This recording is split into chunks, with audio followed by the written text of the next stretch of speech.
Very good afternoon everyone, welcome again to my YouTube channel GK law classes. तो आज हम एक नया एक्ट ले आए हैं, that is the pension fund regulatory and development authority act of 2013, popularly known as the PFRDA act.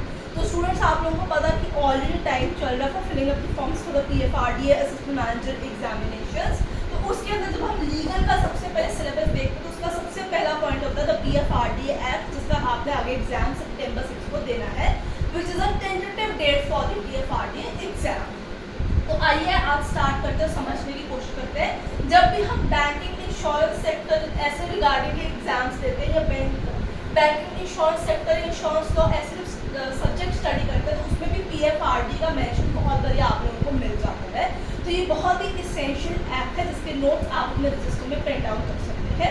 आज की वीडियो में हम इसके सिर्फ इम्पोर्टेंट सेक्शंस ही कवर करेंगे।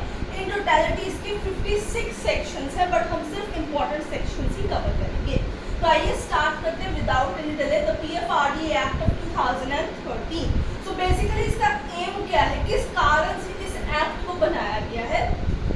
To regulate, promote and develop pension sector in India, particularly the NPS, that is National Pension Scheme, a scheme which was started by the government in 2004 for generating a sense of social security for old age people। so ये एक scheme start की गई थी जिसमें लोग voluntary जो है या अनऑर्गेनाइज सेक्टर के वर्कर्स, सेंट्रल गवर्नमेंट एम्प्लॉयज या जो स्टेट गवर्नमेंट एम्प्लॉयज है, इवन आज के टाइम पे क्योंकि सरकार ने नए रेगुलेशंस ला दिए हैं तो नॉन रेजिडेंट ऑफ इंडिया यानी NRI भी जो है वॉलेंटरी बेसिस के ऊपर इस स्कीम के तहत जो है सोशल सेविंग कर सकते हैं, अपने रिटायरमेंट के बेनिफिट्स, एक पेंशन जो है अक्वायर कर सकते हैं by saving money under this particular scheme.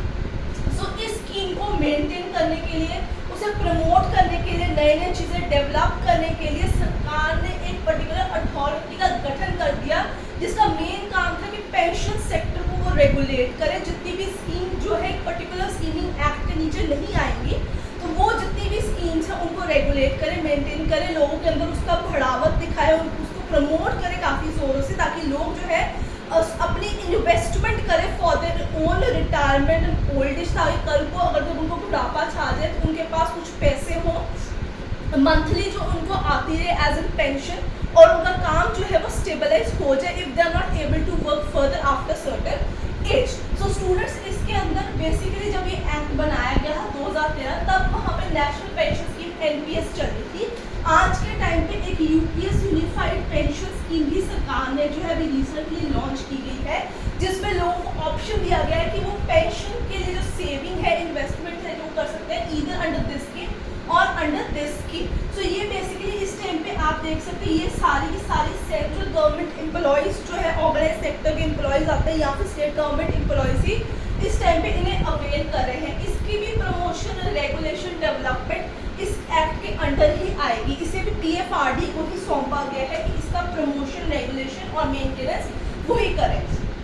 So it also focuses on protecting interest of subscribers to the pension fund. So these are basically pension fund schemes जिसके अंदर लोग अपना पैसा लगाते हैं, कल को चल के after old age certain time जो है after retirement they can avail the benefits in the voluntary formation.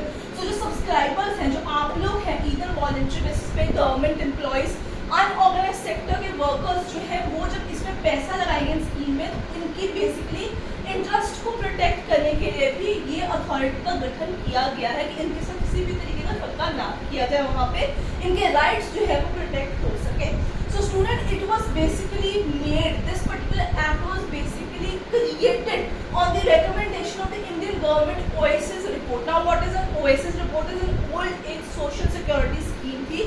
So एक basically रिपोर्ट बनाई गई थी सरकार के द्वारा 2004 से 13 के बीच में रिपोर्ट आई थी, जिसके तहत उन्होंने देखा था कि कैसे जो ओल्ड एज पीपल है उनको सोशल सिक्योरिटी प्रोवाइड कराई जा सके in the form of pension area. तो इस अथॉरिटी का जो था सरकार ने गठन कर दिया था 2013 के अंदर, जिसे आज हम PFRDA कहते हैं, जो लोगों के पेंशन फंड स्कीम्स और पेंशन फंड एरियाज जो है उनको जो है रेगुलेट, डेवलप और मेंटेन करती है। So student, these are all about the um, recommendation and the total sections. तो ये बहुत ज़्यादा ज़रूरी है before we proceed with the particular act. तो आपको एम पता होना चाहिए, ठीक है, आपको रिकमेंडेशन रिकमेंडेशन भी पता होनी चाहिए कि किसकी रिकमेंडेशन पे इस एक्ट का गठन किया गया था। ये एक स्टैट्यूटरी बॉडी है, ठीक है, ये इस चीज़ का भी आपको ध्यान में रखना होगा। 56 टोटल सेक्शंस हैं। सो आई होप टिल नाउ आपको सारी चीज़ें क्लियर है, क्योंकि एम जब तक आपको किसी भी अथॉरिटी का नहीं पता होगा आप उस चीज़ को समझ ही नहीं पाएंगे, उसके सेक्शंस को समझ ही नहीं पाएंगे। तो ये मैंने आप लोगों को एक बेसिक चीज़, एक बेसिक इंट्रोडक्शन दे दिया towards this particular act. Now it extends to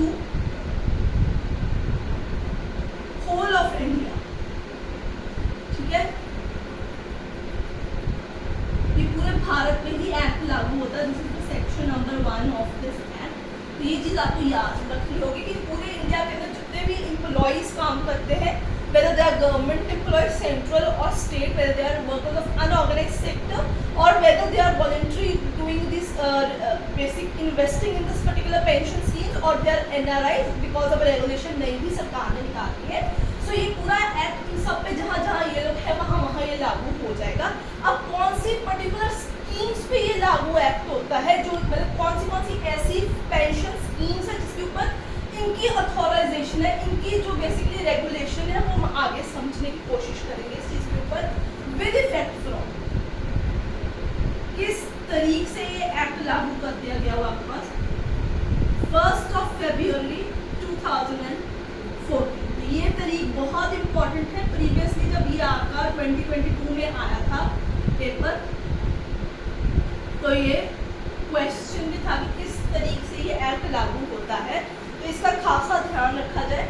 अब हम बात करेंगे very important section of PFRD, very very important. मैं फिर से बता रही हूँ कि हमने PFRD के सिर्फ इंपॉर्टेंट सेक्शंस कवर करने हैं। Extent of regulation by authority, कौन सी नेशनल पेंशन से आपकी स्कीम होगी, ऐसी कौन सी पेंशन स्कीम है जिन्हें रेगुलेट करेगी under this particular act. Section number है 12, वेरी इंपॉर्टेंट, ठीक है, आप इसको मिस नहीं कर सकते किसी भी केस में, क्योंकि अगर आपको ये नहीं पता कि इनकी रेगुलेशन, इनकी डेवलपमेंट, की प्रमोशन कौन सी स्कीम्स पे लागू होती है, ये एक्ट किस पेंशन स्कीम को रेगुलेट करता है, फिर आप इस एक्ट को नहीं समझ सकते। सो सबसे पहले आपके पास आएगा NPS, your national pension scheme, ठीक है। न्यू रेगुलेशन ऑलरेडी इन लोगों ने PFRDA ने जो है वो अनाउंस कर दी है, जिसके तहत आपकी यूनिफाइड पेंशन स्कीम जो सरकार ने नई निकाली हुई है, ठीक है, उस पर भी इनका अथॉरिटाइजेशन, एक अथॉरिटी है फॉर रेगुलेशन, ठीक है। इस स्कीम को, इन दोनों स्कीम्स को, और ठीक है, other pension schemes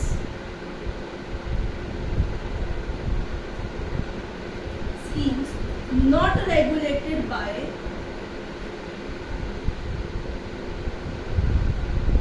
any existing legislature, any existing legislation, किसी और एक्ट के तहत क्रिएट ना की गई हो, तो वो वाली पेंशन स्कीम्स भी यहाँ पे आती है। तो 3 हो गई आपके पास, ठीक है, एक होगी नेशनल पेंशन स्कीम, एक यूनिफाइड पेंशन स्कीम, और एक any other pension scheme which is not regulated by any of the existing legislature. तो इन तीनों तरीके की पेंशन स्कीम के ऊपर किसकी रेगुलेशन रहेगी? PFRD, इस अथॉरिटी की जो है रेगुलेशन इन सब पे रहेगी। अब ऐसी कौन सी रेगुलेशन है जिसपे PFRD जो है वो अप्लाई नहीं होता?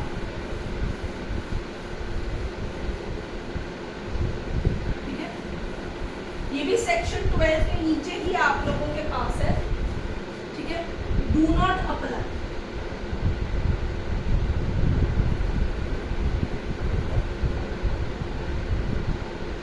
ये भी सेक्शन 12 है। किन किन पे ये एक्ट की ऑथराइजेशन मैंने आपको बता दी, किन किन पे है, किन किन पे की रेगुलराइजेशन नहीं चलेगी। वो कौन सी स्कीम है? वो स्पेसिफिक वो स्कीम है जो एग्जिस्टिंग लेजिस्लेचर्स के तहत आती है। जैसे कोल माइंस प्रोविडेंट फंड, ठीक है।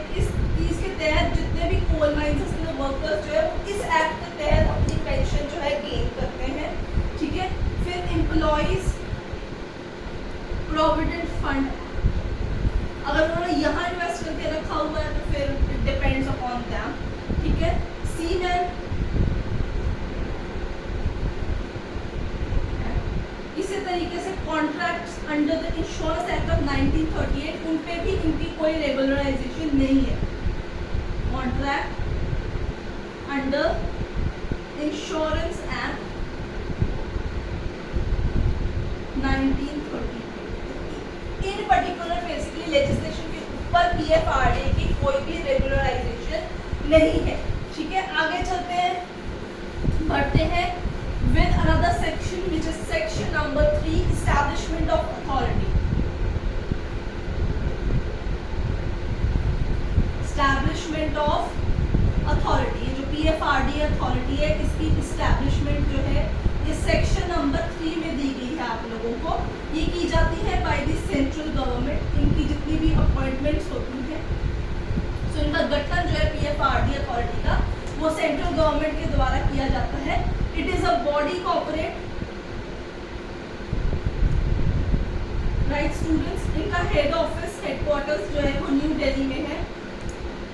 मैं सिर्फ इम्पोर्टेंट सेक्शंस ही कवर करने वाली हूँ, बोर्ड टेक्निक में 56 के 56 कवर करूंगी। नेक्स्ट है the composition of the authority, section number 4। So important points, important sections और उनके नाम ही इस चीज के अंदर आएंगे। Composition, Section 4, it has to have one chairperson, ठीक है। अभी इन्होंने नए चेयरपर्सन जो है वो आए हैं, उनका नाम शिव सुब्रमण्यम रमनन है। फिर आपके पास आएंगे 3 होल टाइम मेंबर्स, ठीक है। एक चेयरपर्सन, 3 होल टाइम मेंबर्स और 3 पार्ट टाइम मेंबर्स भी रहेंगे,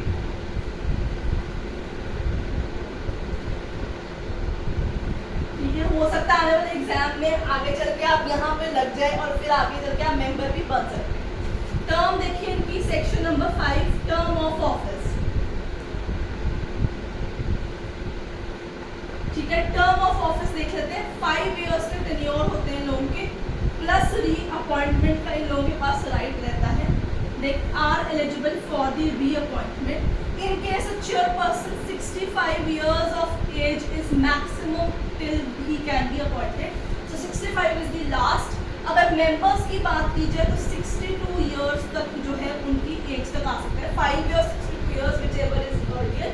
अगर हम पार्ट टाइम मेंबर्स की बात करते हैं तो ये सिर्फ 5 years के लिए ही होते हैं, इनकी एज नहीं होती, इनका सिर्फ 5 year होता है। Chairperson 5 years 65 years of age whichever earlier, whole time members 62 years 5 years, part time सिर्फ और सिर्फ 5 years ही रहेंगे and they are eligible for reappointment in case they are whole time members और the chairpersons. Part time 5 year के बाद दोबारा री अपॉइंट नहीं होते, सिर्फ स्पेशल केसेस के ऊपर ही आते हैं, ठीक है। In case after the term 65 years और 62 years, ठीक है, या 5 साल के बाद उनको reappoint as an part time member नहीं किया गया, होल टाइम मेंबर बनाया नहीं गया, सो आफ्टर अपॉइंटमेंट ओवर्स, ठीक है, उनकी उम्र हो चुकी हुई है, after the appointment is over, bar है on further appointment in any organisation.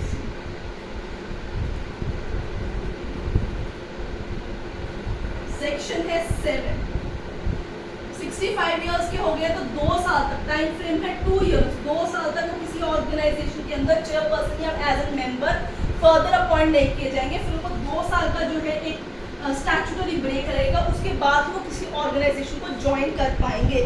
तो स्टूडेंट्स ये इंपॉर्टेंट चीज़ है जो मैं आप लोगों को बता रही हूँ।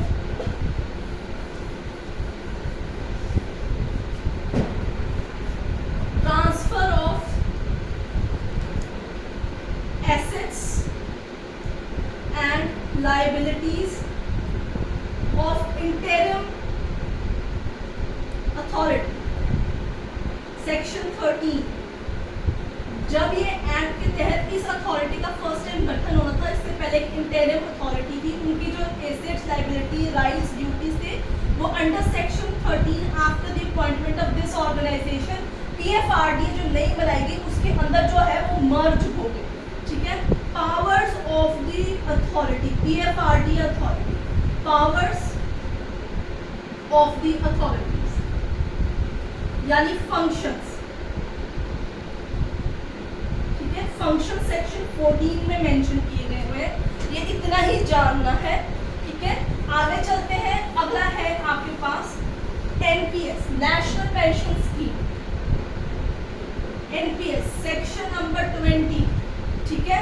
ये 1 जनवरी 2004 से सरकार ने लागू करके रखी हुई है for all the persons working for central state government, unorganised sector के वर्कर्स और वॉलंटरी जो लोग हैं वो इसके तहत इन्वेस्ट कर सकते हैं। नाउ इवन जो है एनआरआई भी इसमें इंक्लूडेड रहेगा। स्टूडेंट्स, आई होप आपको जो है आज का एक्ट समझ में आ रहा है, कहीं पे डाउट है आप पूछ सकते हैं इस चीज के रिगार्डिंग। जब भी अथॉरिटी है, ठीक है, आप उसके पास कोई भी अपनी समस्या लेके जाते हैं, अगर वो समस्या सॉल्व करने में नाकाम होते हैं तो आप किसके पास जाते हैं? स्टेट एपेलेट ट्रिब्यूनल के पास। सैट के पास 36 नंबर सेक्शन है, विद इन 45 डेज आप अपील जो है वो दायर कर सकते हैं। Right students, state appellate tribunal का गठन किया गया हुआ है। In case you are unsatisfied with this organisation also, तो आप अपील कहाँ लगाते हैं? माननीय सुप्रीम कोर्ट के अंदर। So authority is the PFRD authority. Appeal can lie to SAT. Then from SAT, if you are still unsatisfied, to the Supreme Court of India within 60 days. Right, students. Section है 38. Appeal to Supreme Court of India. Last section हमारे पास बचता है, जिसके साथ हम video को wind up करने की तैयारी में है। ठीक है, यही इंपॉर्टेंट सेक्शन है, इन्हीं में से क्वेश्चंस एक्सपेक्टेड है। Constitution of PFRD फंड, एक फंड बनाया जाता है, ठीक है। इसका सिर्फ आपको सेक्शन नंबर याद रखना है। इसके अलावा establishment of pension advisory committee, इन लोगों ने टाइम टू टाइम अथॉरिटी को एडवाइस करना होता है कि किस किस मैटर को जो है अपनी रेगुलेशन, अपनी अथॉरिटी के नीचे आप जो है लगाइए और उन पर ध्यान दीजिए। सेक्शन है 45 और मेंबर्स होते हैं नॉट मैक्सिमम देन 25 मेंबर्स, जिसमें वो 7 अथॉरिटी के मेंबर्स भी होते हैं, including 7 authority members. They give an advice to the PFRDA for establishing new rules and regulations or any other matter. So student, this is all about the PFRDA, the Pension Fund Regulatory and Development Authority Act of 2013. I hope आपको आज की video पसंद आई होगी। आई है तो फटाफट से like share कर दीजिए और जिसने चैनल को सब्सक्राइब नहीं किया आज ही हमारे चैनल को सब्सक्राइब कर दीजिए। I'll see you next.